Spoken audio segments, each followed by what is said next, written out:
demander de l'aide.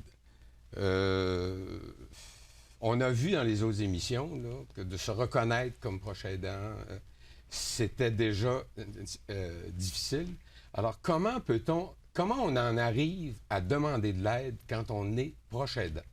Bien, en fait, quand on est proche aidant, je pense que des émissions précédentes, ils nous ont dit qu'est-ce que c'était un proche aidant. Mhm.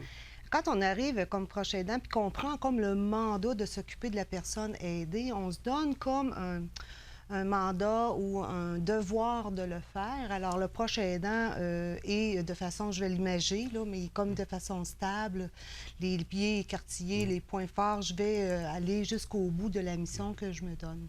C'est un travail qui est très exigeant physiquement et psychologiquement. Mais quand on est dans une situation de proche aidant, donc on a un premier sentiment c'est d'être capable Oui. d'avoir l'énergie et la volonté de le faire. Oui. Mais au-delà de ça, c'est quoi les signes qui font qu'à un moment donné, on devrait demander de l'aide? Bien, moi, je crois qu'au début d'un parcours, un proche aidant devrait se donner tout le temps du temps pour lui. Même au début d'un parcours, il devrait se donner du temps. Il y a des signes d'épuisement qui sont là, comme pour le proche aidant, quand il n'y a plus le temps de s'occuper des autres membres de sa famille, ou des Ah gens oui. proches, ou des gens ses amis, il n'y a plus le temps pour eux. Il y a des signes d'épuisement physique, soit de l'irritabilité, des problèmes d'alimentation, des problèmes de sommeil aussi. Ça, je vous dirais que c'est à l'extrême. Le proche aidant aurait dû faire sa demande à recevoir de l'aide avant ça. Il n'y aurait pas aussi un certain lien avec le fait que demander de l'aide, là, pourquoi demander de l'aide? Moi, je suis capable. Là. Le proche aidant peut vivre de la culpabilité, la peur de déranger les autres aussi.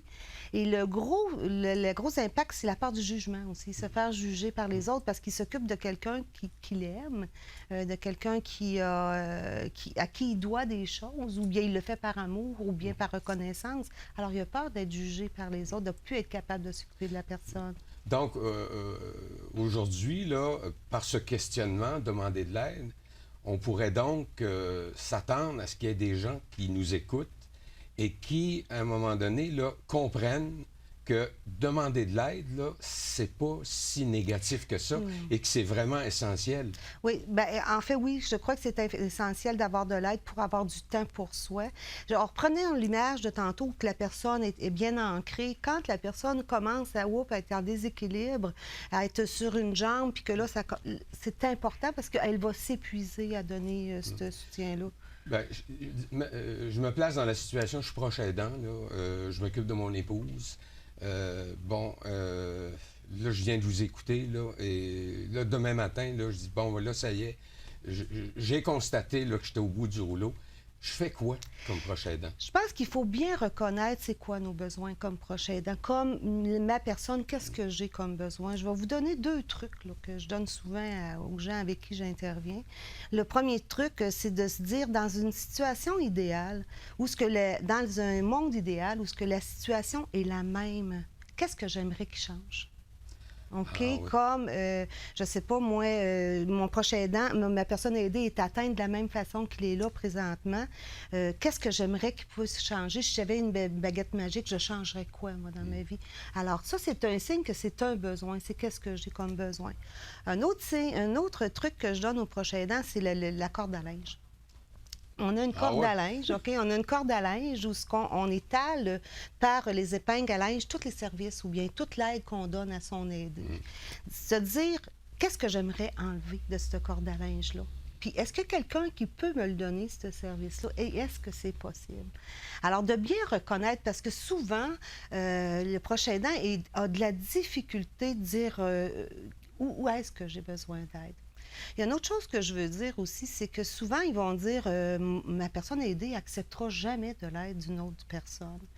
Je pense que c'est important que ce n'est pas la personne aidée qui a besoin d'aide parce qu'elle, elle le reçoit. Elle reçoit les services de l'aide. Je pense que c'est une différence. Oui, c'est différent. Mais il n'y a pas un danger là, que la personne aidante se place, si elle ne demande pas d'aide, se place dans la même situation que la personne aidée. Je vous dirais que j'ai vu des situations où le proche aidant était beaucoup plus épuisé, beaucoup plus fatigué que la personne aidée, là. Donc, si on essaye de résumer, il y a vraiment pas de problème à demander de l'aide. Bien, en fait, comme je vous disais, la première chose pour le prochain aidant, c'est d'avoir un recul, d'essayer de voir au niveau de ses signes d'épuisement. OK? Moi, j'ai ça comme signe d'épuisement. Je dors mal, je mange mal, j'ai des signes d'agressivité. Hein? Puis souvent, c'est des gens qui sont pas agressifs dans la vie, mais par un surplus. Hein? On sait ce que la fatigue peut amener, peuvent avoir des signes d'agressivité.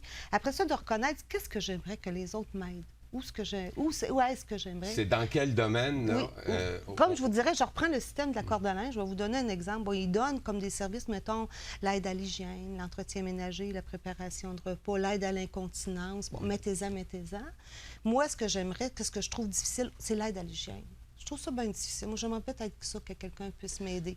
Alors, on peut-tu l'enlever de la corde à linge, l'aide à l'hygiène, puis aller chercher de l'aide à quelque part? Et l'aide, on va la chercher à quel endroit? Bien, je vous dirais qu'à prime abord, il faut regarder avec la famille directe. Hein? Bon, Avec la très important, je pense que c'est bien. Là. Ouais, parce que la famille directe, souvent, ils ne sont pas conscients de toute l'aide que le proche aidant peut apporter à son aidé.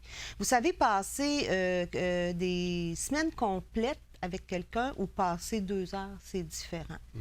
Fait que de laisser la famille entrer dans ce domaine-là. Le prochain aidant, des fois, va avoir de la difficulté à faire entrer les membres de la famille dans son quotidien, voir ce qu'il veut, ce qu'il vit peut-être par culpabilité ou, en tout cas, comme je disais tantôt, là, par ne pas déranger les autres aussi. Mais en premier, il faut impliquer la famille, puis il faut faire prendre conscience aussi à la famille des enjeux reliés à cette oui, puis situation-là. de dire le degré d'épuisement aussi, où est-ce qu'on en est rendu au niveau de l'épuisement. La deuxième porte d'entrée serait le CLSC. Oui, les CLSC dans le territoire de Portneuf. Il y en a un à Saint-Marc, Pont-Rouge, Saint-Raymond et Donnacona. Au programme Accueil, Évaluation, Orientation. C'est des professionnels qui vont vous accueillir, qui vont évaluer aussi vos besoins et vont aussi vous orienter soit vers les services à même le CLSC ou les services communautaires. Donc, il y a des organismes communautaires aussi qui peuvent venir en support. Oui, et de plus en plus, il y a de plus en plus d'organismes communautaires qui donnent du soutien là, aux proches aidants. Encore là, j'aimerais peut-être, quand vous communiquez avec le CLSC pour faire une demande de service, c'est de bien exprimer son besoin, d'être clair dans la façon qu'on fait la demande.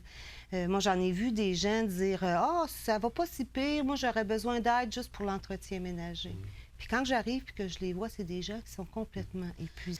Moi, je vous dirais que si le proche aidant prend du temps pour s'occuper de lui ou demander de l'aide, je crois que c'est un signe d'amour qu'il porte vers sa personne aidée parce qu'il va s'occuper de lui pour s'occuper de sa personne aidée le plus longtemps possible. Là. Je pense que c'est très important ce que vous venez de dire.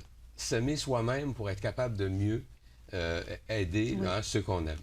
Alors, Jane Mitchell, merci beaucoup de ce témoignage.